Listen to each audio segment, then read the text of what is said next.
আসসালামু আলাইকুম প্রিয় বন্ধুরা, আপনারা সবাই কেমন আছেন? আশা করি আপনারা সবাই ভালো আছেন। আজকে যে বিষয়টা নিয়ে কথা বলতে চলেছি ভেরি ইম্পর্টেন্ট একটি বিষয়, কেননা আপনি যদি এই মুহূর্তে আপনার রাউটারের অ্যাডমিন হয়ে থাকেন তাহলে কিন্তু আপনি যে কারোর স্পিড কমিয়ে আপনার কিন্তু স্পিডটি বাড়িয়ে নিতে পারবেন। তো সেটা কিভাবে করবেন, তাই তো সেটাই কিন্তু এই ভিডিওতে দেখাতে চলেছি। তো যাই হোক, ভিডিওটি শুরু করতে যাচ্ছি। ভিডিওটি শুরু করার পূর্বে আপনি যদি আমাদের চ্যানেলে নতুন হয়ে থাকেন অবশ্যই আমাদের চ্যানেলটি সাবস্ক্রাইব করবেন এবং ভিডিওটি একটু লাইক দিয়ে ভিডিওটি কন্টিনিউ করতে থাকুন। প্রিয় বন্ধুরা, স্ক্রিনে আসার পরে সর্বপ্রথম আপনাকে যেটা করতে হবে, গুগল ক্রোম ব্রাউজারটি সিলেক্ট করে নিতে হবে আপনার ওয়াইফাই স্পিডটি বাড়িয়ে নেওয়ার জন্য।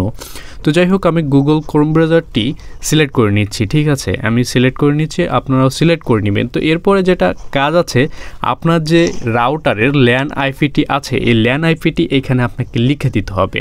আর যারা পাবেন না তাদের জন্য হচ্ছে আমি বলে দিচ্ছি যে আপনারা করবেন কি, আপনার যে রাউটারটি আছে এই রাউটারের পিছনে দেওয়া আছে ল্যান আইপিটি। ঠিক আছে, দেওয়ার পরে এইখান থেকে এই হোম পেজটি আসবে না, আপনাদের আসবে হচ্ছে পাসওয়ার্ড দিতে বলবে। ঠিক আছে, অ্যাডমিন পাসওয়ার্ড, ওটা দেওয়ার পরে এইখানে চলে আসবে। এবার এইখানে আসার পরে আপনাকে যেটা করতে হবে, অনেকের এরকম হোম পেজ এই ক্লায়েন্টটি দেখায় না। ঠিক আছে, সেক্ষেত্রে তারা কি করতে পারে, তো তারা করবে হচ্ছে এই যে উপরে দেখতে পাচ্ছেন 3 ডট মেনু। ঠিক আছে, এই 3 ডট মেনুতে ক্লিক করবেন।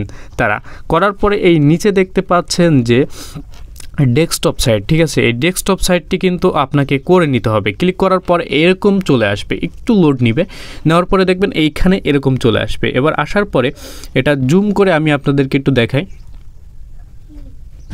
অ্যাটলিস্ট কিন্তু এই যে দেখেন চলে আসছে। ঠিক আছে, এই ক্লায়েন্ট। তো যাই হোক, আমার যেহেতু ওভাবে হচ্ছে যে আমি দেখতে পাচ্ছি ওইভাবে, মানে ছোটো করে আমি সেভাবে করে নিচ্ছি। আপনারা কিন্তু যদি যাদের না আসবে তারা ডেস্কটপ সাইটটি করে নেবেন। ঠিক আছে, তো আমার আসছে এই জন্য কিন্তু আমি ডেস্কটপ সাইটটি করছি না। ঠিক আছে, যাওয়ার পর এইখান থেকে এই দেখেন লেখা আছে ক্লায়েন্ট। ঠিক আছে, এই ক্লায়েন্টে আপনি ক্লিক করে দেবেন। ঠিক আছে, আমি ক্লায়েন্টে ক্লিক করে দিলাম।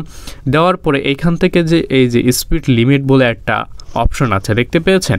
আমি আবারও দেখাচ্ছি যে এই যে দেওয়া আছে স্পিড লিমিট। এবার কি করবেন, এই যে কলম আইকনটা রয়েছে না, আপনারা দেখতে পাবেন যে কলম আইকন রয়েছে, এই কলম আইকনে আপনারা ক্লিক করবেন। করার পরে এইখান থেকে দেখতে পাচ্ছেন যে স্পিড লিমিট, এই যে বক্সটা আছে না, এই বক্সটা আপনারা পূরণ করে দিবেন। ঠিক আছে, পূরণ করে দেওয়ার পরে একে কত দিতে চাচ্ছেন এখান থেকে আপনি সিলেক্ট করে নিতে পারবেন। ঠিক আছে, আপনি নো লিমিট দিতে পারেন, এখান থেকে আপনি 1 MBPS দিতে পারেন, তাকে 10 MBPS দিতে পারেন, কাস্টম করে নিতে পারেন। ঠিক আছে, তার ইচ্ছা মতন আপনি এখান থেকে একটা 100 MB বা 200 MB দেওয়ার পরে এই KB দেওয়ার পরে আপনাকে কি করতে হবে, এখান থেকে দেখেন সেভ করে দিতে হবে। ঠিক আছে, এই সেভ করে দেওয়ার পরে ও কিন্তু ওই 200 KBর উপরে আর ইন্টারনেট স্পিড পাবে না। ঠিক আছে, তো এইভাবে আপনারা খুব ইজিলি তাকে কিন্তু যাকে মানে ওয়াইফাই লাইনটি দিচ্ছেন আপনি তাকে কিন্তু লিমিট করে দিতে পারবেন এবং আপনার স্পিডটি কিন্তু ইজিলি বেড়ে যাবে। বন্ধুরা, অলমোস্ট ডান। আমরা দেখতে পেয়েছি কত ইজিলি যে অন্যের ইন্টারনেট স্পিড কমিয়ে নিজের স্পিডটি কি করে বাড়িয়ে নেবেন। তো এরকম অসংখ্য টিপস অ্যান্ড ট্রিক্স কিন্তু আমাদের চ্যানেলে আসতে চলেছে এবং রয়েছে। তো অবশ্যই কি করতে হবে, আপনি যদি আমাদের ফেসবুক পেজ থেকে দেখে থাকেন অবশ্যই পেজটি ফলো দিতে হবে এবং আপনি যদি আমাদের চ্যানেলে নতুন হয়ে থাকেন অবশ্যই চ্যানেলটি সাবস্ক্রাইব করবেন। তো দেখা হচ্ছে পরবর্তী কোনো ভিডিওতে, ততক্ষণ ভালো থাকুন, সুস্থ থাকুন, আল্লাহ হাফেজ।